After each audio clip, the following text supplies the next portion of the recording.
Hello everyone and welcome back to another tutorial from Finance for Beginners. In this video, I'm going to show you how you can set up Google Authenticator verification within your account on the Bitrue application. So let's get started right away. First of all, open up the Bitrue app on your device, and once you have logged into your account, you will be taken into the home page. From here, click on the profile icon at the top left corner and then tap on Security Center. Now within this page, you can find the Google Authenticator menu. Tap on this, and now you will be provided a QR code or a text code that you can copy into the Google Authenticator app. Just install the Google Authenticator app if you haven't done so already from Google Play Store, and when you open it up, you will see the plus button. Tap on the plus button and you can either use the scan a QR code option or use the enter a setup key option.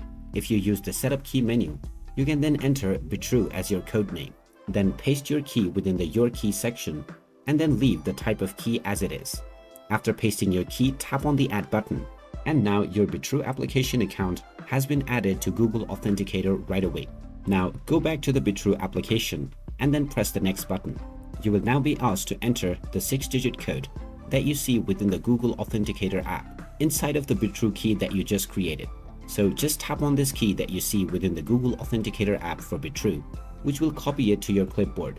Then you can simply paste this key, and now your Bitrue application has successfully been linked with your Google Authenticator app. After this, you can log in and verify your identity using this method in the future.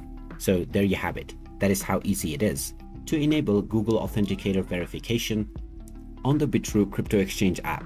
If you find this video helpful, don't forget to hit that like button and subscribe to our channel for more useful tips and tutorials. Thanks for watching, and I will see you again in the next video.